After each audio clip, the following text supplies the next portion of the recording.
Interactive read-alouds with a comprehension and vocabulary focus support children's literacy development. In this classroom, the teacher reads a set of texts about emotions and supports children to learn a cluster of new words related to this topic.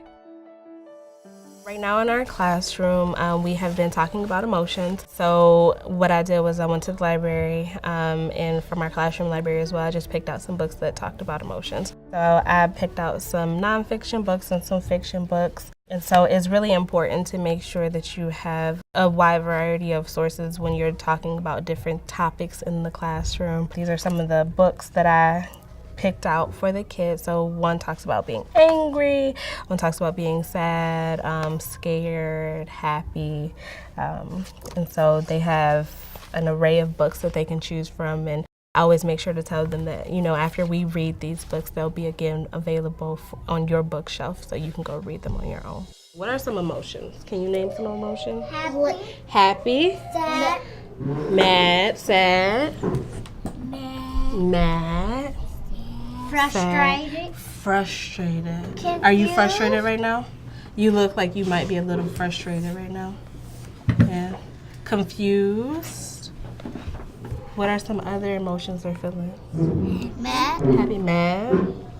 Today, we are reading two different books. We will focus on the emotion of being scared. So 2 books that I am going to use is Go Away Big Green Monster by Ed Emberley and Scared Is by Laura Salas. So one is a nonfiction book and the other is a fiction book.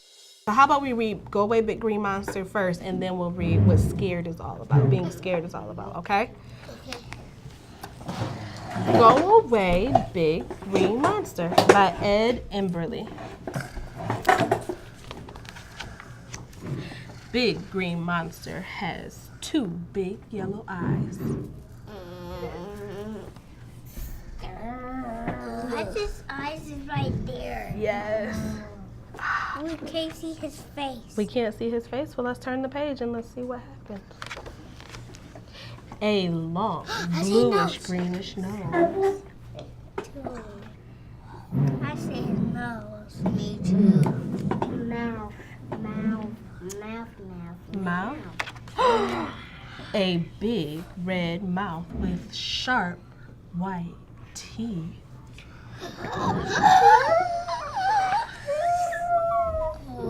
Why are you doing that? How are you feeling right now?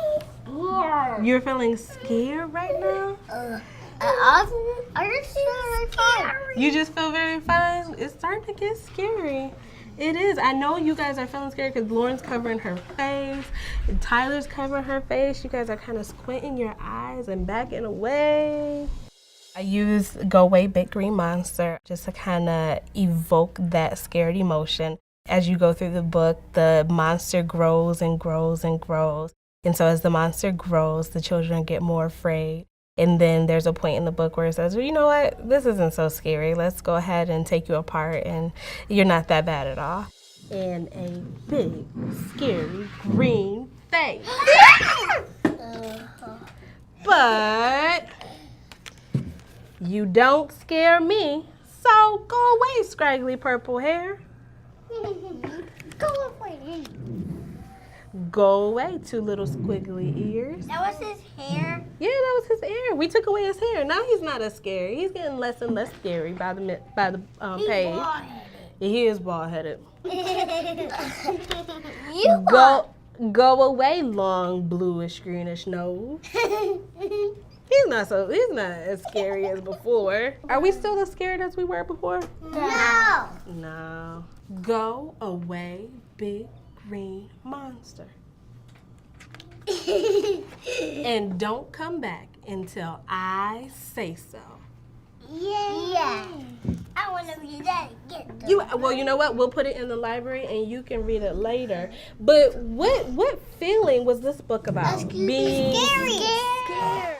It is very important that when you're thinking about a theme or a topic, that you have different materials that you can utilize with children, because children come from so many different backgrounds already, and so you have to reach them all to teach them all. It may be a nonfiction book or it may be a fiction book that you cross-reference to kind of get children to understand any vocabulary that you're speaking on, any background information that you need to give them. So we read Go Away Big Green Monster, and it was about feeling scared.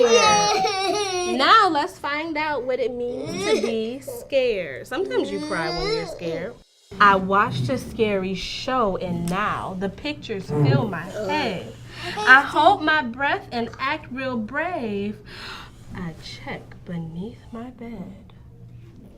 Why would he check beneath his bed? Excuse me, to see if a scary thing was under his bed. See if anything scary is under his bed. Today, in the book I'm Scared, there was a new word that I introduced to the children, terrified. And so to help the children understand what terrified was, I said, well, it's like being really, really, really scared. And so I told them, you know, you can be just a little scared, or sometimes you can be like really, really, really scared, and that's to be terrified. As I'm reading, I make it a point to give new vocabulary words to children in a way that they can understand. So a child-friendly way. Dogs? Are you scared of dogs? I'm not afraid of my dog. Yeah, you have a dog at home. I've been playing with him for 100 years. But you're not 100 years old yet. I know. It might seem that way. I like dogs. His owner says he wants to play, but I wish I could hide. I start to sweat. My feet go cold because I'm terrified. Terrified. That's another word for scared. That's like being really, really, really, really, really scared. That's terrified. So you can be scared a little bit, but then you can be really, really, really, really, really scared, and then you're terrified. After we introduce new words, we make it a point to include it in our vocabulary throughout the day. And so we try to find little moments throughout the day. For example, we'll probably say, I was terrified when the lights went out at school, or whatever the case may be. We make sure that we interject it throughout the day, and we encourage children to interject it as well. Like during work time or something like that, if a child is having a conversation with another child and they say that they were scared, I might say, well, were you terrified or were you just a little scared? And we encourage them to use the words as well. We also make sure that we make it a point to give them those words. Like today, they came over to the small group table and they were upset because they had to sit next to each other. So one of the girls, she said, well, I'm frustrated. And so that was really an aha moment kind of for us. Like, oh, okay, she's really, using different words. Or when children say, well, I'm proud of this, or I'm confident, we can see them really using the words that we're teaching in the classroom. Learn more at literacyessentials.org.